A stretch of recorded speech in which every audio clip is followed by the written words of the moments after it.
ত্রয়োদশ সংসদ নির্বাচনকে সামনে রেখে বিএনপি যেন এক অদৃশ্য যুদ্ধের রণকৌশল চূড়ান্ত করছে।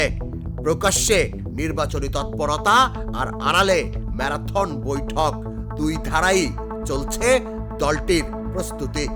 লক্ষ্য একটাই, ধানের শীষকে আবারও ক্ষমতায় ফেরানো। এই প্রস্তুতির কেন্দ্রবিন্দুতে আছেন দলটির ভারপ্রাপ্ত চেয়ারম্যান তারেক রহমান।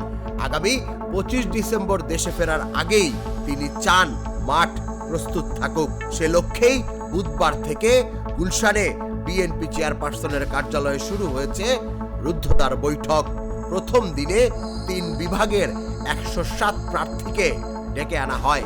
কোরআন তেলাওয়াতের মধ্য দিয়ে শুরু হওয়া এই বৈঠকে দিনভর চলে নির্দেশনা, বিশ্লেষণ আর সতর্ক বার্তা। সন্ধ্যায় লন্ডন থেকে ভার্চুয়ালি যুক্ত হয়ে সমাপনী বক্তব্য রাখেন তারেক রহমান। বৈঠকে বলা হয়, ভোটের লড়াই শুধু পোস্টার বা মিছিলে নয়, হবে মানুষের ঘরে ঘরে। রাষ্ট্র কাঠামো মেরামতের 31 দফা ও জনসম্পৃক্ত 8 দফা হবে প্রচারের মূল অস্ত্র। একই সঙ্গে আচরণবিধি মেনে চলার কড়া নির্দেশনা আসে। বার্তাটি স্পষ্ট, ভুলের কোনো সুযোগ নেই। বৈঠকের ভেতরে আরেকটি চাপা উত্তেজনাও কাজ করে। সূত্র বলছে, যেসব প্রার্থীর আইনগত জটিলতা বা ঋণের ঝুঁকি রয়েছে তাদের জন্য বিকল্প নামও আসতে পারে। অর্থাৎ শেষ মুহূর্তে চমক আসতে পারে।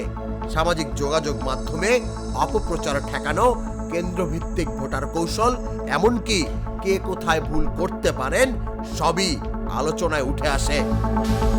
বৈঠক শেষে অনেক প্রার্থী বলছেন, এটি কোনো সাধারণ সভা নয়, বরং একটি নির্বাচনী ওয়ার রুম।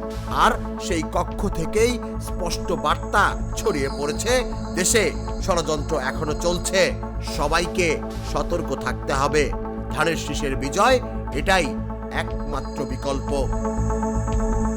তুষার ইসলাম, জাগো নিউজ।